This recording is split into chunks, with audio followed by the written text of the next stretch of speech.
Today, we're going to talk about the Smurfette principle. I remember all the way back to 2008. Hey, congratulations! You got the job! Hey, that's great! Hooray for life! Oh yeah, you'll love it. You'll be just like me, only female. Alright, later. Bye. God, I'm awesome. Hi, I'm your nostalgia chick, and I am a distaff counterpart. It pays the bills. And no, the irony of that never escaped me, especially given the fact that it is my job to review nostalgic stuff from people of our age group, and we had an awful lot of that sort of thing back in the day.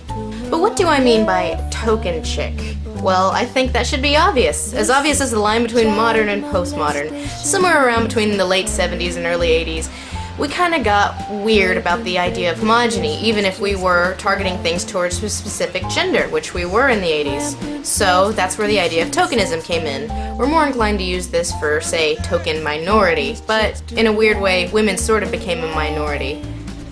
I think most token chicks kind of serve to remind us that there is the default, and then there's the deviation from the default. Hence why most gender-neutral TV shows of yore had male leads, and the only ones with female leads were goddamn My Little Pony and things aimed at girls. Yes, we saw exceptions, but they were pretty rare in the grand scheme. Well, why is this? Well, same reason you see this in adult media. Ever since we came into the era of focus groups, there's this sort of attitude that women write stuff for women, and men write stuff for everyone. So in the 80s we had a lot of stuff set for a specific demographic. In the 90s, especially with the advent of WB shows in the Disney afternoon, those lines blurred a lot, and we were more interested in gender-neutral stuff that everyone could watch. So why was it that the main characters were still mostly male? Sometimes, especially for the more gender-neutral audience shows, you'd find that there'd be two. You'd have the main one, who was usually some form of love interest, and then some sort of backup, who was probably some shade of geek or weird or less obtrusive in some way, depending on the nature of the show. This goes back, way back. I'm not gonna say back to the beginning of literature or whatever, that may be true, but for our purposes, let's go back to the beginning of animated stuff. With your Felix the Cat and Bosco, you pretty much had only girl characters that existed as some love interest / goal for the dude to have wacky adventures.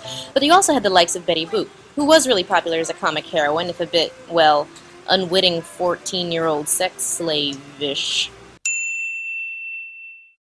But later in animation development, we've got the two big animation houses, who take two different approaches. With Warner Brothers, pretty much all of the characters are dudes, excepting Tweety's granny and Pepe Le Pew's sexual assault poster child. You know, one of the mysteries of my life is why a woman run away when all she really wishes is to be captured. Although this changed in the mid-90s with the Warner Brothers characters. Oh, the token chickism. Was it ever more blatant? Less said about that, the better. But Disney was the one that kind of really started this interest in the whole default and deviation from default complex. Basically this idea that men seem to want a vagina version of themselves, or at least Mickey Mouse does. Granted, Mickey is pretty boring. I guess Daisy Duck's not much like Donald, but these girls are pretty much just straight women to the dudes. Or more often, judgmental obstacles because women exist to make men miserable. Manners, your English is terrible. Until you develop a more pleasant personality, I don't want to ever see you again. So back in the day, it was either we strive to impress them to comedic effect, old and oblivious to comedic effect, sexual assault victim to comedic effect, or they just didn't exist. But this was more sort of World War II era cartoon characters. So what does that say for our generation's female foil? Okay, let's take a look at our namesake here, Miss Smurfette. The show took place in a utopian sausage fest, all dudes until Smurfette came along, created by an evil wizard intent on sowing discord among the Smurfs. Yeah. This ain't a new one. There seems something embedded in our human consciousness that women are just the sowers of discord. In the Bible, ooh, just had to eat from the tree of knowledge and consign mankind to an eternity of misery and womankind to bleed every month. In Greek mythology, ooh, just had to be curious and open that box and spread misery everywhere. Hell, according to Homer, it was a bunch of goddesses bitching that started the Trojan War. We're just doomed. Innocent and childlike and yet curious and destructive. I don't know how we stand us. Aren't you smurfing with us, Smurfette?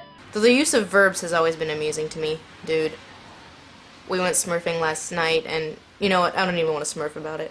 More geared towards comedy, we have Miss Piggy, who, unusual for girls in comedy, is actually allowed to participate in the slapstick, but usually to the point of violence. I think we're meant to relate to her poor beleaguered boyfriend. Just like Mickey and Donald, all we want to do is please her, but all she does is abuse.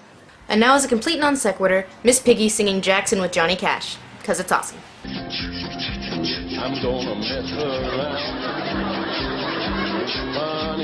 going, Jackson. Look out, Jackson now. Get your arms down, Jackson. Now back to our regular scheduled kvetching.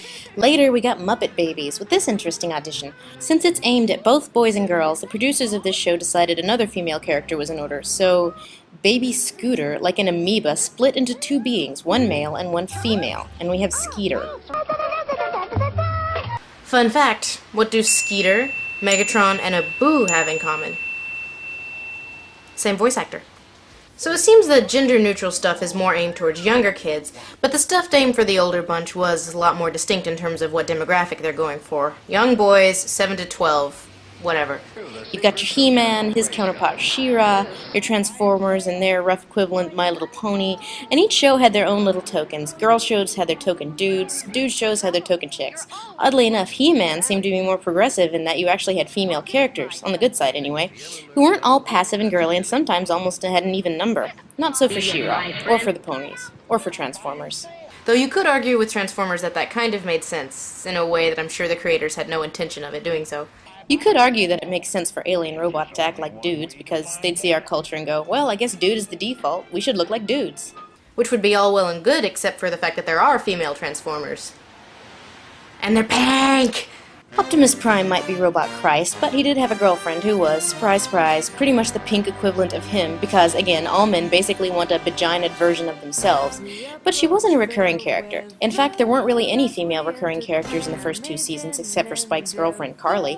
But in the third seasons, they got a real one, an honest-to-God token girl with Princess Leia's metal hair and all the personality of a makeup compact. And she's pink! Not so in later continuities in the 90s, like with Beast Wars, where there was Black Arachnia, and she was evil. You can tell, 'cause she's not pink. And for the most part, she actually had dimension, and her gender was rather incidental, the nonsense of gendered robots notwithstanding. Granted, later in the series, she gets less evil. Now, while you could count this towards the series having more complex characters than the G1 Transformers, she does end up as something of a love interest, albeit briefly.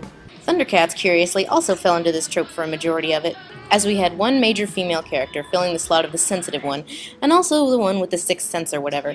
You'd think it'd be a little more even in terms of gender ratio, since aesthetically it's basically an interstellar version of Andrew Lloyd Webber's Cats on steroids. Ride on the broomstick to places far distant, familiar with candle, with book and with bell. Were you witching? How did that thing last for so long? Now, flash forward to the 90s, shows got a lot less gender-specific in terms of target audience, but here's where it gets a little more palpable. In these shows, pretty much all of your main characters were dudes, with the occasional sprinkling of womanly wiles. You see this especially in the syndicated Disney shows. But then you've got other entities, like a sort of post-feminist damsel in distress, like April O'Neil. She's just gotta get that story, even if it means getting kidnapped all the time and having to be rescued by a bunch of mutated adolescent reptiles. Over and over. Less primitive, but in a similar slot, is Elisa from Gargoyles, who was pretty much the only chick on that show for the first chunk of it, save for evil Counselor Troy. Not only was she a token girl, she filled a few other slots as well, being half black and half Native American. Like a postmodern Uhura, but with lines and a backstory and stuff. Then you had your Warner Brothers cartoons, which curiously started to mirror the Disney cartoons of the early years by having girl versions of boyhood characters. Take Animaniacs, for example. It's Yakko and Wacko and our sister Dot. Originally conceived as being three male characters, one of the higher-ups decided, let's make one a girl, who's pretty on the level with her brothers, except for when there are other chicks around. I love cartoons. And on that show, they tend to be a bit... goodness. Hello, nurse. Being in a big honking film school and being surrounded by dudes constantly, I empathize. Boys, go fit. Then there's the Tiny Toons, which features two main character bunnies, Buster Bunny and Babs Bunny. And of course she's pink! But our dude duck gets a chick duck. There's also a young female Pepe Le Pew. There were a couple of characters on that show that weren't spin-offs from older characters or counterparts, like Elmira here. You can be my puppy, and we'll be together every day, and I love you. Sometimes I feel like the creators of these shows didn't much like children.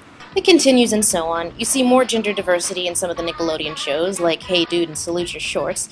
Odd how the same isn't really true for cartoons, although we do get instances of token chickism all the way up to pretty much Hey Arnold. Still tip towards the dudes, but you gotta take what you can get. At least they did have some shows like Clarissa Explains It All, which were pretty much for general audiences. But we didn't get a female main character until The Wild Thornberrys. Though you could argue for Oblina in Aw, Real Monsters. This show's kind of like a dark proto-Harry Potter, and she's like our proto-Hermione. though I did always find it odd that a chick would room with two dudes. Do I have the woggle? But hey, she's one character, right? So when you look at the Nicktoons, which are for the most part aimed at age groups and not genders, Since 1991, Nickelodeon has produced 33 Nicktoons. Of that, there have been 3 with female main characters. Sounds about right. Unless you count Kablam, then it's like 3.5. you can go on and on with this. I don't know what a lot of people would say. Big fucking deal, right? Well, then we go into the media that's not for children. Is it really that different? The more formulaic something is, the more it falls into these niches. Whatever works, works, but it doesn't do much for those of us who are trying to get out of those niches. And no one ever seemed to think that these niches particularly benefit anybody.